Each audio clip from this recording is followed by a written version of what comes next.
Kochi mayor ആരെന്ന കാര്യത്തിൽ അനിശ്ചിതത്വം തുടരുന്നു. ദീപ്തി മേരി വർഗീസിനും വി കെ മിനിമോൾക്കുമായി നേതാക്കൾ രംഗത്തുണ്ട്. ഇക്കാര്യത്തിൽ ഏകാഭിപ്രായത്തിലെത്താൻ ഇതുവരെ സാധിച്ചിട്ടില്ല. ഡെപ്യൂട്ടി മേയർ സ്ഥാനത്തിനായി മുസ്ലിം ലീഗും അവകാശവാദം ഉന്നയിച്ചതോടെ ഇക്കാര്യത്തിൽ ജില്ലാ UDF-ൽ വിശദമായ ചർച്ച വേണ്ടിവരും. ഡാനി ഇപ്പോൾ വിവരങ്ങളുമായി ചേരുന്നു. ഡാനി, ആരാകും കൊച്ചി മേയർ എന്നുള്ള ചോദ്യം നമ്മൾ ചോദിക്കാൻ തുടങ്ങിയിട്ട് കുറച്ച് ദിവസമായി. ആ അനിശ്ചിതത്വം ഇതുവരെ എവിടെ എത്തിയിട്ടില്ല എന്ന് തോന്നുന്നു. ദീപ്തി മേരി വർഗീസ് ആയിരിക്കുമോ അല്ലെങ്കിൽ വി കെ മിനിമോൾ ആകുമോ? ആർക്കാണ് കൂടുതൽ സാധ്യതയുള്ളത്? നേതാക്കൾ ആർക്കൊപ്പമൊക്കെയാണുള്ളത്? എന്താണ് അവിടുന്ന് ലഭ്യമാകുന്ന വിവരം ഡാനി?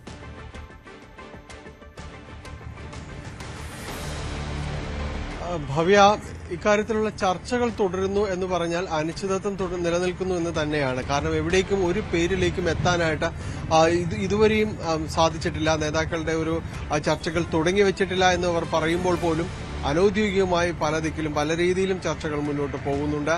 നിലവിലെ ഒരു സൂചനകൾ അനുസരിച്ച് വി കെ മിനിമോൾക്ക് ഒരു സാധ്യത കൽപ്പിക്കുന്നവരാണ് ഭൂരിപക്ഷവും. പ്രത്യേകിച്ച് കഴിഞ്ഞ 3 ടേമുകളായി അവർ കൌൺസിലറായിട്ട് തുടരുന്നുണ്ട്. വിവിധ സ്റ്റാൻഡിംഗ് കമ്മിറ്റികളുടെ അധ്യക്ഷയായിരുന്നു. അങ്ങനെ ഒരു ഭരണ പരിചയം എന്നതടക്കമുള്ള കാര്യങ്ങളിൽ അവർ മികവ് പുലർത്തുന്നുണ്ട്. ഒപ്പം തന്നെ മഹിളാ കോൺഗ്രസിന്റെ ഭാരവാഹികൾ, സംസ്ഥാന ഭാരവാഹികളിൽ ഒരാളാണ്. അപ്പോൾ ആ ഒരു സംഘടനാ പാഠവും കാര്യങ്ങളുമെല്ലാം തന്നെ അവർ പ്രകടിപ്പിക്കുകയും ചെയ്യുന്നുണ്ട്. പ്രത്യേകിച്ച് കൊച്ചി മേയർ സ്ഥാനമെന്ന് പറയുന്നത് കുറച്ചുകൂടി ഈ രാഷ്ട്രീയപരമായിട്ട് പ്രാധാന്യമുള്ള ഒരു കാര്യം കൂടിയാണ്. അപ്പോൾ അത്തരം ചർച്ചകൾക്ക് മിനിമോളുടെ പേരിന് സാധ്യത കൽപ്പിക്കുന്ന രീതിയിലേക്ക് ചർച്ചകൾ നീങ്ങുന്നുണ്ട്. ഒപ്പം ദീപ്തി മേരി വർഗീസിന്റെ പേരിനും ചർച്ചകളിലേക്ക് വരുന്നുണ്ട്. കാരണം ദീപ്തി തുടക്കം മുതൽ തന്നെ ഈ രീതിയിലേക്ക് പലരും ചൂണ്ടിക്കാണിച്ച ഒരാളാണ്. മേയർ സ്ഥാനത്തേക്ക് പരിഗണിക്കപ്പെടുന്ന പേരുകളിൽ പ്രഥമമായ പേരുകൾ വി കെ മിനിമോളുടെയും ദീപ്തിയുടെയും തന്നെയായിരുന്നു. ദീപ്തിയുടെ പേരിനും സാധ്യത കൽപ്പിക്കുന്നുണ്ട്. പ്രത്യേകിച്ച് KPCC ജനറൽ സെക്രട്ടറി ആണ് എന്നതാണ് ഒരു പ്രധാന കാര്യമായിട്ട് മുന്നോട്ട് വയ്ക്കുന്നത്. ദീപ്തി കഴിഞ്ഞ ഒരു ടൈമായിട്ട് കൌൺസിലിലുണ്ട്. ഇപ്പോൾ തുടർച്ചയായ ഒരു വിജയം നേടിയിരിക്കുന്നു. അപ്പോൾ ദീപ്തിയുടെ പേരും ഇതിനുശേഷം പരിഗണനയിലേക്ക് വരുന്നു എന്നതാണ്. ആദ്യഘട്ടത്തിൽ 3 പേരുകൾ വന്നിരുന്നു. അതിലൊന്ന് ഷൈനി മാത്യുവിന്റെ പേരായിരുന്നു. കൊച്ചിയിൽ നിന്നുള്ള ഒരു കൌൺസിൽ അംഗമാണ്.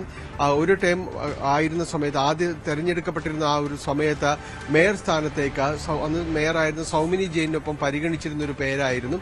ഒപ്പം തന്നെയും അന്ന് കൃത്യമായി ഒരു ഇടവേള ഭാഗികമായി വീതിച്ചു നൽകുക എന്ന രീതിയിലേക്ക് അന്ന് ചില ചർച്ചകൾ നടന്നതായാണ് പറയുന്നത്. പക്ഷെ അന്ന് ഈ പേയ്മെന്റ് സീറ്റ് എന്ന രീതിയിലുള്ള ഒരു വിവാദം അവർക്ക് പറയുകയുണ്ടായിരുന്നു. കാരണം മേയർ സ്ഥാനത്തേക്ക് പണം നൽകുന്നു എന്നതടക്കമുള്ള ഒരു വിവാദങ്ങളടക്കം ഉയർന്നു വരികയും ചെയ്തതോടുകൂടി അവരുടെ സാധ്യത അന്ന് മങ്ങുകയായിരുന്നു. തുടർന്ന് സൗമിനി ജെയിൻ തന്നെ ഇങ്ങനെ കരാർ ഒന്നും ഇത്തരത്തിലില്ല എന്ന് പറഞ്ഞുകൊണ്ട് ഈ സ്ഥാനത്ത് തുടരുകയും ചെയ്യുന്നൊരവസ്ഥയുണ്ട്. അപ്പോൾ ആദ്യഘട്ടത്തിൽ ഇപ്പോൾ വീണ്ടും ആ പേരുകൾ ഉയർന്നു വന്നെങ്കിലും പക്ഷേ ഇപ്പോൾ 2 പേരുകളിലേക്കായിട്ട് വന്നിരിക്കുന്നു. വി കെ മിനിമോളിന് സാധ്യത കൂടുതൽ കൽപ്പിക്കുന്നവരുണ്ട്. ഒപ്പം ദീപ്തി മേരി വർഗീസിനെ സ്ഥാനത്തേക്ക് പരിഗണിക്കുന്നു. അതോടൊപ്പം തന്നെയാണ് മറ്റൊന്ന് ഒരു തലവേദന ഉയർന്നു വരുന്നത് കോൺഗ്രസിന്. അത് മുസ്ലിം ലീഗിൽ നിന്നുകൊണ്ടാണ്. മുസ്ലിം ലീഗ് ഇപ്പോൾ ആവശ്യപ്പെടുന്നത് ഡെപ്യൂട്ടി മേയർ സ്ഥാനം അവർ ആവശ്യപ്പെടുന്നുണ്ട്. ഇതിൽ 47 സീറ്റിൽ മൃഗീയ ഭൂരിപക്ഷം കോൺഗ്രസിനുണ്ട്. 43 സീറ്റുകൾ കോൺഗ്രസിനുണ്ട്.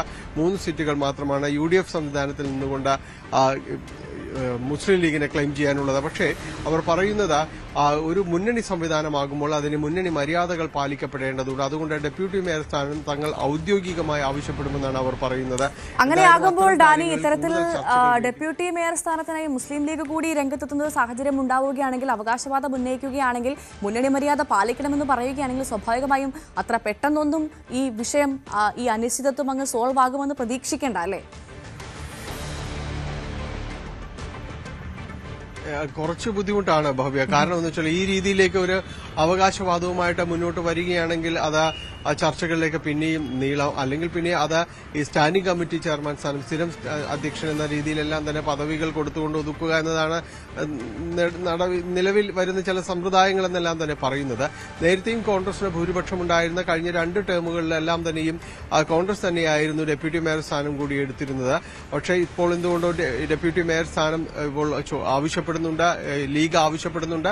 അതൊരുപക്ഷെ ഒരു വിലപേശലായിരിക്കാം. കാരണം ഈ സ്ഥിരം സമിതി അധ്യക്ഷന്മാരെ തങ്ങൾക്ക് വേണം എന്ന് അതിലേക്ക് ചർച്ചകൾ കൊണ്ടുവരുന്നതിന് വേണ്ടി കുറച്ചുകൂടി മുന്നിലേക്ക് നീട്ടിയെറിഞ്ഞതാവാനും ഒരു സാധ്യത നിലനിൽക്കുന്നുണ്ട്. എന്തായാലും ഇത്തരം കാര്യങ്ങളിൽ പതിവ് പോലെ തന്നെ UDF അധികാരത്തിലേക്ക് എത്തുമ്പോൾ വലിയ രീതിയിലുള്ള ചർച്ചകളും അതോടൊപ്പം ചേരിതിരിവും വ്യക്തമാവുന്നു. അപ്പം ലത്തീൻ സഭാ പ്രതിനിധിയാകണം മേയർ എന്ന രീതിയിലുള്ള ഒരു ചർച്ച ലത്തീൻ സഭാ നേതൃത്വത്തിന്റെ ഭാഗത്തുനിന്ന് ഉണ്ട് എന്നതാണ് ഇപ്പോൾ ഒടുവിലായി അറിയാനായിട്ട് സാധിക്കുന്നത്. സഭ ഔദ്യോഗികമായി ഇതിനോട് പ്രതികരിച്ചിട്ടില്ല. പക്ഷേ രാഷ്ട്രീയകാര്യ സമിതി അടക്കം പലരും ഇത്തരം രീതിയിലേക്ക് ചില കാര്യങ്ങൾ നേതാക്കളോട് ആവശ്യപ്പെട്ടതായിട്ട് സൂചനയുണ്ട്. അങ്ങനെയെങ്കിൽ ഡെപ്യൂട്ടി മേയർ അതോടൊപ്പം തന്നെ മേയർ സ്ഥാനങ്ങൾ ഇതിൽ ഒരുപക്ഷെ ഒരു ജാതി സംവരണം കൂടി നടപ്പാക്കിയാലും അത്ഭുതപ്പെടാനില്ല. ഭവ്യ, ശരി, വ്യക്തമാണ്. ഡാനി പോളാണ് വിശദവിവരങ്ങൾ നൽകിയത്.